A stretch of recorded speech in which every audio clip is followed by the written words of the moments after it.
Bucs just played one of the most irritating games to watch I think I've ever had to tune into in my entire Tampa Bay Buccaneer watching career. We were awful on pretty much every facet until that last 5 minutes, and really we deserved to lose the game 100%. Fortunately, we have Tom Brady, though, and you can never count us out with Tom Brady because he is the greatest player of all time, and he's going to do stuff like that, and he did, and we did come out with the victory, which was very, very lucky. But I wanted to go over a couple things. Like when I was coming up with this video in about the third quarter, I was thinking, okay, I need to talk about this and this and this, and they were all negative things. I should still be talking about those things because they were still really bad for an entire game. And if we're going to be a playoff team, and if we're going to be one of those teams competitive in the playoffs, we can't be doing let's just wait until the last 5 minutes to actually score points. Like, that's not going to work. That's not going to beat some of the the good NFC teams. Somehow we beat Dallas in the first game of the season. I don't know how that happened, but what if we find them in the playoffs? What if we're playing against Dallas in our playoff game? What are we going to do when they score 55 points on our defense, and then it's basically up to Tom Brady to outscore them? No, we're going to score like 12 points because that's what we usually do. We have been absolutely awful this season scoring points. The one major thing, though, that we have been hindered by, and that has cost us games now, it has cost our season possibly, is Todd Bowles. Todd Bowles this has to be one of our worst coaching moves in franchise history, if not the worst. We're at a position right now where Todd Bowles his poor play calling and his inability to change his play calling and adapt to like it not working is horrible. Here's what I don't understand. Rachaad White is being asked to run the ball in between the tackles on very predictable downs to run the ball. Obviously, that's not working because we're one of the worst rushing attacks in modern NFL history. If you look at our backfield, it consists of Rachaad White and Leonard Fournette, who are definitely not the worst running backs in this last Super Bowl era. Obviously, we have talent. We have enough talent. We just don't have the coaching staff. And I know that our offensive line is banged up. That's whatever. Really not. They're not playing that badly, but it's coming down to our play calling is bad. It's too predictable. Running it straight into the middle of the field into 5 defensemen, it's not going to work. And especially when you're not using the power running back to do that. They're using Rachaad White, and they're asking him, okay, you're usually a pass-catching, shiftier, speedy guy. Why don't you run straight into the defense and try to run over 5 guys? That's not going to work. Todd Bowles, what are you doing? And I know that might be if you watch the games, you'll know exactly what I'm talking about. It might sound like, he's just frustrated that the running backs aren't doing well. No, really, it's our play calling. That's the problem. Our running backs weren't that bad under Arians because we were able to call run plays that were actually effective. This time, we just refused to do that, and I don't know why.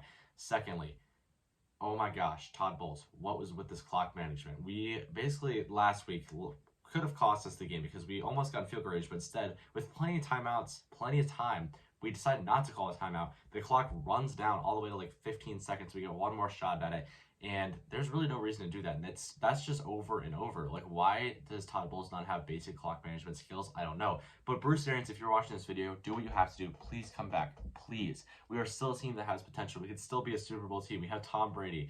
Why don't you come back, please, Bruce Arians? You can have all my money. I'll name my firstborn Bruce. Whatever I have to do. Please, Todd Bowles, come back to the Bucs. We would be completely fine if you were our head coach. I guarantee we'd be a 9-10 win team right now. We'd be atop this NFC, which has not looked overly good this season. Please.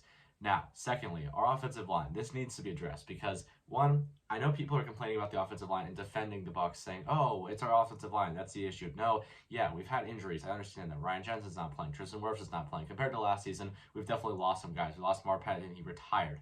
But we need to be better it's not our offensive line. That's the problem. We just need to be better as a whole. When you watch the games, outside of Donovan Smith, who is the most penalized player in the league, and I have been bashing for about 5 years now, we haven't been that bad. We almost lost the game off of Donovan Smith holding, and then again off of Donovan Smith holding.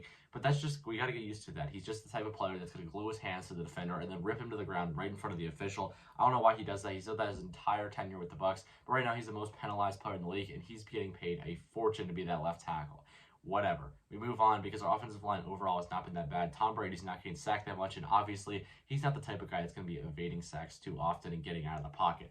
So really, that's not that huge a deal. And as much as we want to talk that up and make excuses for the Bucs and say, oh yeah, we're playing a talented team, it's just our offensive line is bad, we'll get better. No, I don't think that's the problem. And it's definitely not if you watch the games because our offensive line's not playing that bad. Secondly, our defense. Our defense actually played pretty well last game, and I want to highlight that, and that's something we can feel confident in moving forward. We got to 6-6 because of our defense. If they don't allow, they were put in positions where they were having to make stops where it's going to be field goal or touchdown. Because Camarda, to be honest, he was not punting super well last night. He was putting him in the end zone when he should have been downing it within the 10-yard line. Really was not our best game at all, punting or on special teams in general.